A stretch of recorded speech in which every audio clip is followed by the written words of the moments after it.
Moi,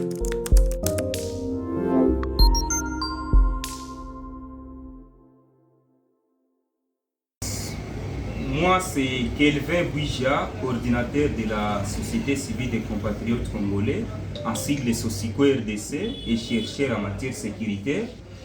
C'est 9 janvier 2025 de rendre un rapport monitoring sécurité toute l'étendue de la province du Sud Kivu public. En fait, ce rapport monitoring contient plusieurs éléments. Il y a d'abord les cas de braquage, enlèvement, viol, tuerie, justice populaire, les prisonniers libérés, les seigneurs de guerre capturés et libérés, les déplacés internes de guerre et les sinistrés des inondations, des catastrophes naturelles, les cas de mineurs enregistrés et associés aux groupes armés. Rapport toujours au rapport monitoring que la SOSICO RDC vient de rendre public ce 9 janvier 2025.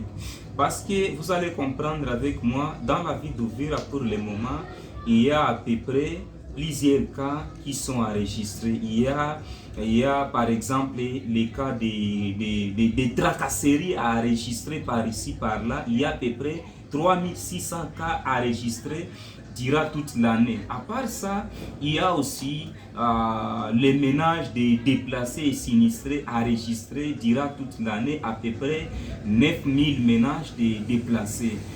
Comme ville de Baraka, il y a à peu près 10 000 ménages de déplacés enregistrés au cours de l'année. Et aussi, messieurs les journalistes, vous allez comprendre avec moi, à part ces cas, il y a aussi des cas de kidnapping. Comme durant toute l'année, la SOSICO RDC a enregistré 18 cas de kidnapping dans la ville d'Uvira. Et aussi, à part ça, dans les territoires d'Uvira, il y a eu à peu près 40 cas de kidnapping. En fait, messieurs les journalistes, vous allez comprendre avec moi que l'objectif est de rendre ce monitoring sécuritaire public.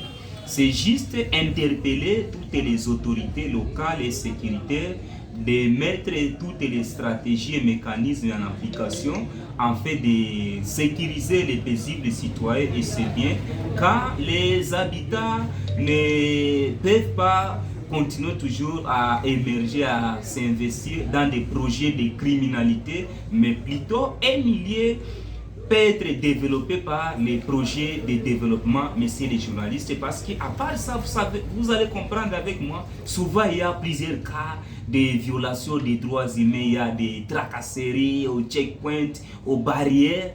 En fait, parce que ça c'est la 4e fois que la SOSICO RDC est en train de rendre public les monitoring des rapports sécuritaires, parce que la SOSICO RDC, ce n'est pas une structure problématique ou bien structure polémique, c'est juste pour défendre les droits et les intérêts des paisibles citoyens, messieurs les journalistes. C'est ça l'objectif de rendre ces monitoring publics. À part ça, vous allez comprendre avec moi, c'est juste encore interpeller les gouvernements congolais à mettre tout en œuvre et aussi à part ça interpeller les organisations humanitaires à venir en aide ces pauvres victimes de guerre, les déplacés et aussi les sinistrés qui continuent toujours à subir et à passer la nuit à la belle étoile dans la ville d'Uvira et ses environs, messieurs les journalistes.